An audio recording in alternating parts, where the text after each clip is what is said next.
la voz temblaron mis labios, pudrición entró en mis huesos y dentro de mí me estremecí. Si bien estaré quieto en el día de la angustia, cuando suba el pueblo, el que lo invadirá con sus tropas. Entonces ahí viene la gran declaración: aunque la higuera no florezca, ni en las vides haya fruto, aunque falte el fruto del olivo, y los labrados no den mantenimiento, y las ovejas sean quitadas de la majada, y no haya vacas en los corrales, con todo yo me alegraré en Jehová y me gozaré en el Dios de mi salvación. Aleluya, amén. Vamos a orar, hermanos. Querido Dios, aquí está tu palabra. Este texto ya de entrada, al solo leerlo, es tan impactante para nosotros. Pero no solamente queremos que sea impactante, queremos, Señor, que tú puedas utilizarla para transformar la forma en la que nosotros vemos la vida. Ayúdanos, Señor, a poder incorporarla a nuestra vida. Ayúdanos, Señor, a poder asumirla en ese tipo de espiritualidad que tú quieres que nosotros vivamos. Ayúdanos, Señor, a que podamos ver en este texto una bendición para nosotros y una forma de ser transformados por ti. En el nombre de Cristo Jesús, amén y amén. Hoy entonces vamos a hablar de cuando mi fe trasciende toda lógica. El capítulo 3 de Habacuc es un poema en realidad, y es una canción de triunfo en medio del dolor. No sé si usted sabe más o menos algo de Habacuc. Habacuc es un profeta en crisis, es un profeta que no entiende cómo Dios está actuando en medio de la historia. El pueblo de Dios estaba siendo disciplinado por Dios porque se había portado mal delante de Dios, y el Señor utiliza un recurso bastante desconcertante para el profeta Habacuc, cuando el profeta Habacuc le dice: mira, tú me estás haciendo ver violencia, tú me estás haciendo ver injusticia, tú me estás haciendo ver cosas que están mal, así que yo espero que tú hagas algo. Y entonces Dios dice: sí, yo lo voy a hacer. Y en el capítulo 1 muestra que utiliza a los enemigos del pueblo de Dios, que son los babilonios, los caldeos también llamados, los utiliza para disciplinar a su pueblo. Y esto era absolutamente desconcertante: cómo Dios está utilizando a los injustos, cómo Dios está utilizando a los más poderosos, a los que son malos, para castigar a su pueblo. Es como yo siempre lo explico así: es como si mi hija se portara mal. Yo voy al colegio, busco a la niña más grande y más fuerte y que la molesta todos los días, y le digo: ¿sabes qué? Mi hija se portó mal, ve y pégale. Es tan desconcertante como eso. Dios utilizó un recurso que escapaba toda lógica, que escapaba toda expectativa. Entonces a veces a nosotros nos pasan situaciones absolutamente desconcertantes, donde nos preguntamos: ¿dónde está Dios? Y no nos damos cuenta que Dios está detrás de eso, que Dios está impulsando eso, que Dios incluso es su estrategia para tratar con nosotros. Recordemos que Habacuc es un profeta que las pasó todas con su relación con Dios. Vivió sus silencios, vivió sus respuestas, vivió sus métodos descabellados, sus anuncios de esperanza, en los que él, para los que confiaban en él, y sus sentencias para los orgullosos, que está en el capítulo 2, y autosuficiente, etc. Ahora aquí en este texto lo vemos escribiendo un poema, Habacuc, donde habla de sus convicciones. Desde el versículo 3 hasta el versículo 15 nosotros tenemos la historia de la redención en forma de poema. Sirvió mucho que Ricardo planteara la idea de leerlo desde el versículo 14, porque ahí está el final de este Dios cósmico, de este Dios todopoderoso que actúa en medio de su pueblo con gran poder. Entonces la confianza del profeta fue llevada hasta las últimas consecuencias, al punto de aceptar cualquier circunstancia. El capítulo 3 comienza diciendo eso: he oído tu palabra, he visto cómo tú has actuado en la historia. Y dice el texto: y temí. Entonces aviva en medio de los tiempos tú, ¿qué dice el texto? ¿Se acuerdan, no? Tu misericordia. Es muy interesante, porque el texto me está llevando a pensar de que tal vez Dios no está respondiendo de acuerdo a nuestras expectativas, pero Dios se está moviendo en medio nuestro, desconcertantemente muchas veces, fuera de nuestras expectativas muchas veces, pero Dios está actuando en medio nuestro. Aviva en medio de los tiempos, dice su palabra. ¿Por qué el profeta llega a aceptar cualquier circunstancia en su relación con Dios? Y para allá voy. Yo creo que nosotros tenemos que eliminar de nuestra relación con Dios cualquier tipo de expectativa que empaque a Dios, que limite a Dios. Dios puede hacer mucho más de lo que tú puedes pensar. Dios puede hacer mucho más de lo que tú puedes sentir. Cualquier experiencia sentimental, emocional, lógica, cognitiva no alcanza a lo que es Dios y cómo Él actúa en medio nuestro. Entonces mi convicción es que la fe de Habacuc dejó de vivir de las expectativas y comenzó a experimentar una vivencia mucho más real y concreta con Dios. Se dio cuenta que la realidad también incluye lo sobrenatural. Y en el día a día su fe sobrepasaba su teología. Entonces para el profeta su experiencia se torna una caminata bajo la luz. Si él tenía preguntas, Dios le respondía, y en esas respuestas encontraba a un Dios desconcertante. La certeza de ayer, todo el capítulo 3, le da la tranquilidad para hoy, versículo 17, aunque la higuera no florezca, y proyecta esperanza para mañana, que es el versículo 19. Ahí lo vamos a ir viendo.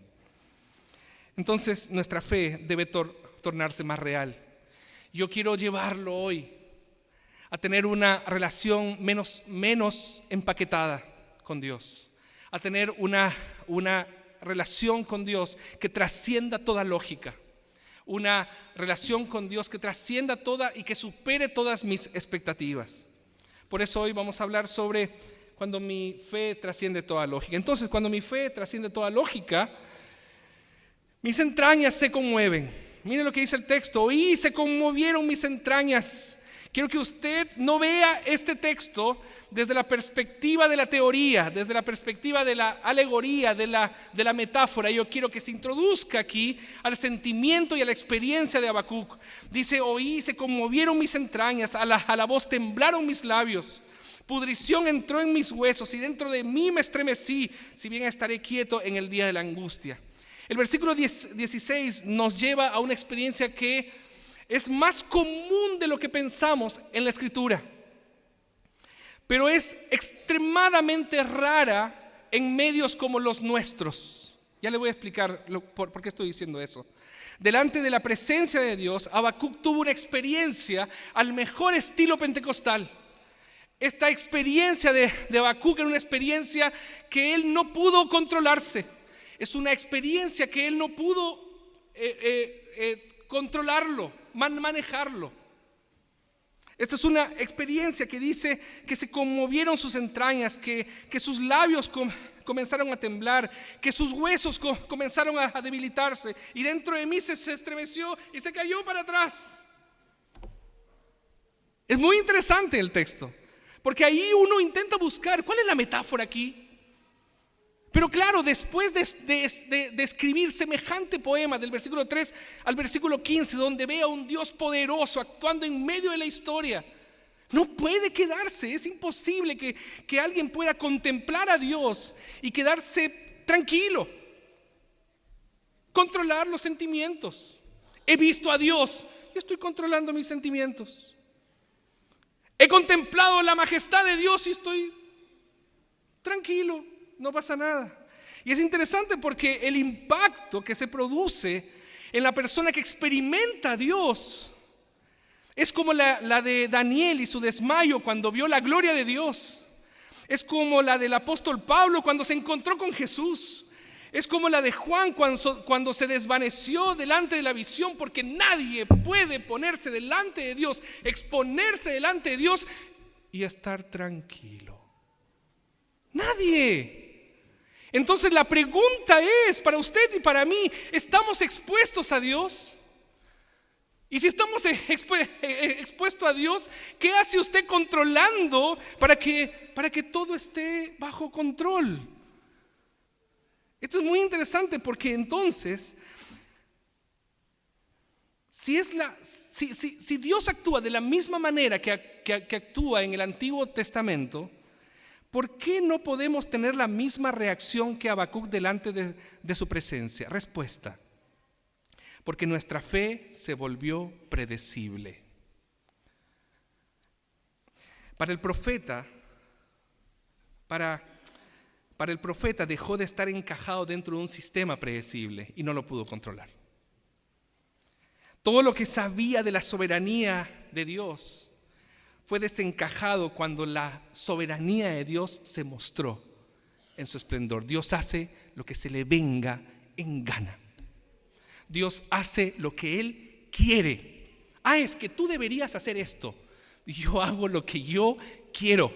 Es que es injusto, yo soy la justicia, dice Dios. ¿Ya se ha encontrado así? Yo sé que sí. Yo sé que alguna vez usted se ha estado angustiado, ha estado orando en su pieza solo seguramente, y de pronto no maneja sus emociones. Y de pronto le comienzan a salir las lágrimas. Y de pronto usted simplemente se queda en silencio contemplando la gloria de Dios y cómo lo invade o cómo la invade. Porque esa es la experiencia con Dios. La experiencia con Dios no es solo lógica. La experiencia con Dios tiene que ver con todo nuestro ser, con lo lógico, que es lo que nosotros administramos bien, pero también con nuestras emociones.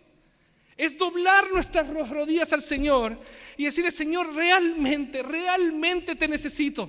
Y tú que te mueves con poder, yo no puedo imaginar lo que tú vas a hacer, pero lo que tú vas a hacer es tremendo para mi vida. Por lo tanto, Él no tuvo opción. Esto no fue una elección de Él. El texto dice: dentro de mí me estremecí. Y es así que desencajado y resignado dice, muy interesante, desencajado dice: estaré quieto en el día de la angustia, cuando suba al pueblo el que lo invadirá con sus tropas. Eran los caldeos. ¿Y saben lo que hizo Dios para que se asuste más todavía? No solo lastimó a su pueblo, a su familia, a su tesoro. Dios, cuando decidió castigar, disciplinar a su pueblo, Él planificó la muerte de niños. Él planificó la muerte de mujeres. Él planificó la muerte de hombres. Y uno dice: ¿cómo Dios puede actuar así? De hecho, Habacuc se lo cuestiona en el capítulo 1. Dice: tú nos vas a bendecir, le dice. No puedes hacer esto. Y yo creo que usted y yo ya nos hemos cuestionado eso. Yo me cuestioné eso con la enfermedad de Nancy. Tú no puedes hacer eso. ¿Por qué lo permites? Esto no está bien.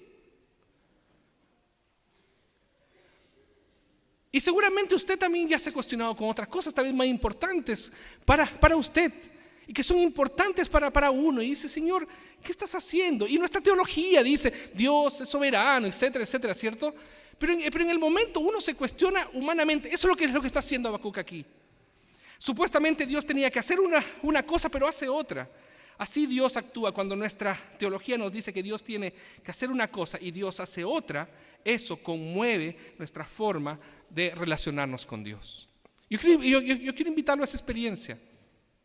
Nosotros somos una iglesia de orden, de reverencia, y eso seguramente va a seguir siendo así.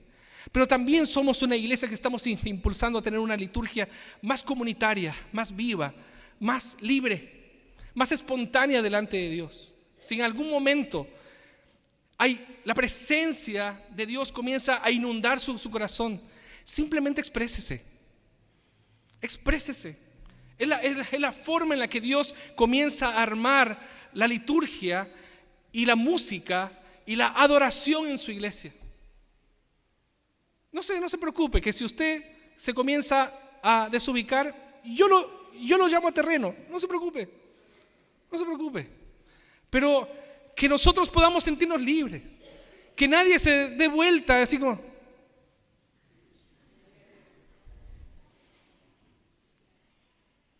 Que Dios nos libre de ser una iglesia religiosa en eso. que si el Señor quiere que usted se arrodille frente a una canción que estamos cantando, Su Majestad, arrodíllese. Que el Señor conmueva nuestras entrañas y nos pueda ayudar a experimentarle a Él como Él quiere ser experimentado. Segunda cosa, mi convicción se afirma.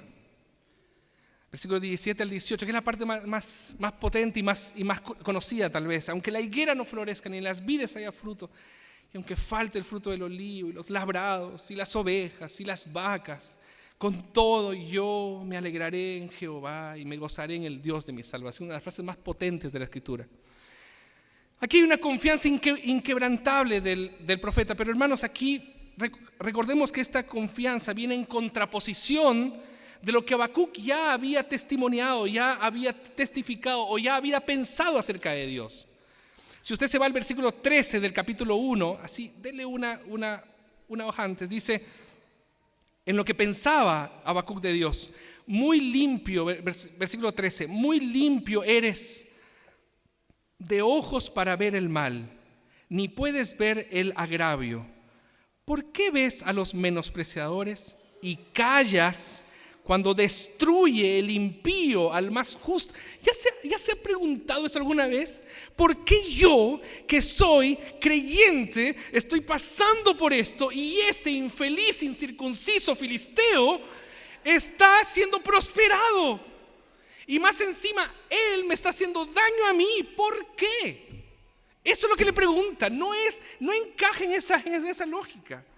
Pero entonces para Habacuc, el Dios de su teología no podía dejar de bendecir a su pueblo. Y dice, eso es cierto, Dios no puede dejar de bendecir a su pueblo. Y todo el mundo dice, amén. Y claro, eso es lo que está diciendo. Pero Habacuc acepta que Dios es incomprensible y su fe trasciende toda lógica y comienza a afirmar su confianza no en lo que Dios va a hacer, sino en Dios.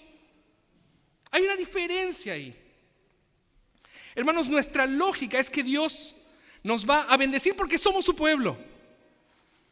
Pero ¿qué pasaría si Dios en su soberanía decide simplemente no hacerlo? ¿Qué pasaría si en la lógica de Dios decide simplemente no bendecirnos más? ¿Qué pasaría con nuestra fe?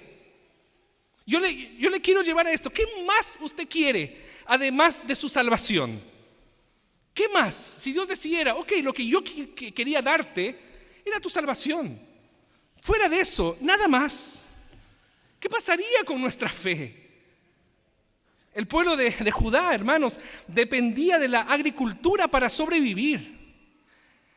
Dependía de los recursos financieros que venían de los labrados y de los rebaños. O sea que esta frase era vital. Era, aunque literalmente yo no tenga nada más en la heladera, aunque no me den mi sueldo, es literal esto, no es metafórico. Dice, aunque, esa palabra es muy importante, aunque pase eso, con todo, dice el texto, yo me alegraré en ¿quién? En Jehová. Y me gozaré en ¿quién? En el Dios de mi salvación. No dice me gozaré en sus bendiciones. Dice, me gozaré en Dios. Esa es la dinámica. Entonces el profeta se da cuenta que su propia existencia no depende de los recursos o de mis recursos, sino depende de la fuente de esos recursos. La confianza del profeta no estaba en la provisión, sino en el proveedor. Con todo yo me alegraré en Jehová y me gozaré en el Dios de mi salvación. Si yo le quiero invitar a un tipo de espiritualidad, yo le quiero invitar a ese tipo de espiritualidad. Yo le quiero invitar a una espiritualidad que no dependamos de las bendiciones de Dios, que dependamos del Dios de las bendiciones, que no dependamos de la provisión de Dios, sino que dependamos del proveedor. Él hace como quiere y cuando quiere y por qué y cómo lo quiere hacer. Entonces, cuando nuestra fe trasciende toda lógica, dejamos de esperar lo que Dios puede darnos y comenzamos a confiar en el ser de Dios. Este texto es un texto potente para nosotros, porque cada uno de nosotros tenemos expectativas terrenales, y no son malas esas expectativas. Que uno quiera que nuestra familia esté con salud, que uno quiera tener trabajo para tener el sustento necesario, no es malo. Si eso no es malo, si nadie está diciendo que es malo. Yo no estoy intentando sublimar su experiencia con el Señor. Lo que yo estoy diciendo es que no podemos desenfocar nuestra esperanza. Nuestra esperanza siempre está con el Señor, y sea lo que sea. Y para decirlo como el apóstol Pablo en algún momento, aún en riqueza o en pobreza, yo todo lo puedo soportar en Cristo que me fortalece. Esa es la dinámica. Y hermanos, nosotros nos convertimos en una iglesia más fuerte, no cuando el Señor nos bendiga más. Nos convertimos en una iglesia más fuerte cuando nosotros nos agarramos del Señor y no nos despegamos de Él, y Cristo continúa siendo el centro de nuestra vida. Seamos 100, 200, 1000 en esta iglesia, da exactamente lo mismo si nosotros no estamos agarrados del Señor. Para allá vamos. Entonces disfrutemos de una confianza que se afirma en un Dios que es suficiente para nosotros. Y aquí viene la tercera parte, que es la que más me gusta. Dice, mi Dios es suficiente. Mire lo que dice el versículo 19. Jehová el Señor es mi fortaleza, el cual hace mis pies como de ciervas. No sé por qué no se lee esta parte regularmente, no se recuerda esta parte. Y en mis alturas me hace andar. Mirando desde afuera, la situación del profeta es de lo más paradójica. La alegría de Habacuc no es un sentimiento romántico o infundado. No es como, qué rico que estoy sintiendo al Señor. No es esa experiencia. Es una experiencia real, concreta, histórica. Su debilidad no eran sus problemas. A veces nosotros pensamos eso, que nuestras debilidades son nuestros problemas. Y en Habacuc su debilidad no eran sus problemas. Su debilidad era la forma en la que llevaba su relación con Dios. Puede ser que tu debilidad sea esa, la forma en la que tú llevas tu relación con Dios, como en Habacuc. Esa relación en Habacuc cambió cuando él decidió confiar en Dios, aunque fallen todas las bendiciones. Ahí cambió. Yo quiero llevarte a esa idea, que tu relación con Dios va a cambiar cuando tú confíes en Dios, aunque fallen todas las bendiciones. ¿Pero qué está hablando, pastor? Dios es un Dios bueno. Amén, Dios es un Dios bueno, pero Él es bueno porque Él es la misma bondad. No es bueno en la medida de nuestra bondad. Entonces, el profeta tenía una relación con Dios marcado por el interés. Sí, ese es el tema. Él tenía una relación con Dios marcado por la lógica. Por eso termina diciendo, Jehová el Señor es mi fortaleza. ¿Cómo llega ahí el profeta?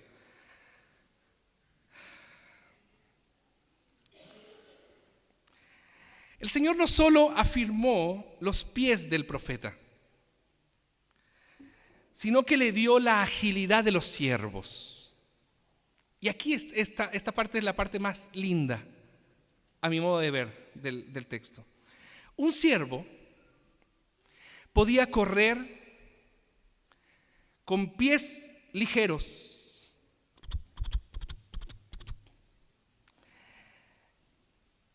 en la oscuridad. Eso es lo lindo de los siervos. Comienza. Está todo en silencio. Está todo oscuro. Nadie sale de sus casas. Y de pronto se escucha a lo lejos. ¿Quién es el que está haciendo ese ruido? Los siervos. ¿Sabe lo que hacen los siervos? Llegan con mucho más agilidad a las más altas cumbres. El siervo es el símbolo no solo de la agilidad, sino de la belleza y de la alegría de vivir en el Antiguo Testamento. ¿Para dónde voy? Creo que ya me está entendiendo la idea.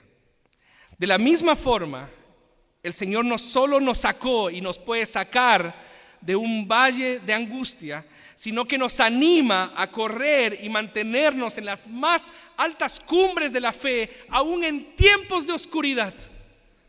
Cuando todo está oscuro, cuando todo no se ve muy bien, el Señor dice, corre. El Señor dice, yo te doy los pies como de siervas. Yo te doy en los pies como de siervos. Corre. Porque vamos a estar escuchando un tucutum, tucutum, tucutum. Y Dios se va a estar glorificando en eso. Porque no serán tus fuerzas. Porque no será tu agilidad. Será la fuerza y la agilidad de Dios en ti. Entonces cuando el texto me dice a mí, Jehová es mi fortaleza, claro que sí. Él es mi fortaleza porque Él hace mis pies como de siervas y en mis alturas me hace andar. El profeta comenzó a vivir en ese momento. Él no comenzó a vivir cuando Dios le respondió. De hecho, en el texto no hay ninguna respuesta de Dios. Es toda la experiencia del profeta. Yo le quiero invitar a eso, a una experiencia con Dios más allá de las respuestas de Dios. Y que usted pueda experimentar eso, comenzar a vivir. Dios no nos creó para los valles profundos. Dios nos creó para vivir en las alturas, corriendo en medio de la oscuridad. Bienvenidas entonces sean las dificultades, bienvenidas sean entonces los problemas, las crisis. Si al final de la historia podemos decir, Jehová es mi fortaleza. Y si Cristo va adelante y yo lo sigo, porque Él es mi fortaleza, porque Él es mi fuerza. Cuando pasó todo, pasaron varios días después del robo, Esther comenzó a sentir la inseguridad de la casa. Y era obvio, ¿no? Porque ese tema de llegar a la casa para quien ya ha sido robado, sabe que uno siempre tiene la sensación de que va a llegar a la casa y va a encontrar otra vez el despelote, ¿cierto? O las cosas que no están. Y llegábamos y teníamos esa sensación. Y el Señor nos dio esta palabra, Jehová es nuestra fortaleza. Y nos da pies ágiles para seguir corriendo en medio de la oscuridad. Y aunque Él nunca más nos bendiga, Él sigue siendo el Dios de mi salvación. Y solamente en Él confío. Si nuestra experiencia cristiana se reduce a sus bendiciones, entonces no hemos entendido cómo funciona la espiritualidad bíblica. La espiritualidad bíblica nos impulsa a creer que Dios es suficiente para nosotros. Él es lo único que nosotros necesitamos. Bendito sea el Señor. Oramos. Gracias, Señor, por darnos esta experiencia, Señor, con tu palabra. Qué hermosa, Señor, tu palabra cuando nos invita a tener una fe que va más allá de toda lógica. Señor, queremos confiar en este tipo de Dios. Yo sé, Señor, que finalmente tú haces lo que quieres y ciertamente siempre será lo mejor, lo más perfecto, lo más agradable para nosotros. Pero no nos ayudes a caer en la tentación de confiar en eso. Si no queremos confiar solamente en tu carácter, queremos confiar solamente en ti. Ayúdanos, Señor, para correr en medio de la oscuridad. Tú eres mi fortaleza. Gracias, Señor, en el nombre de Jesús. En el nombre de Jesús. Amén y amén.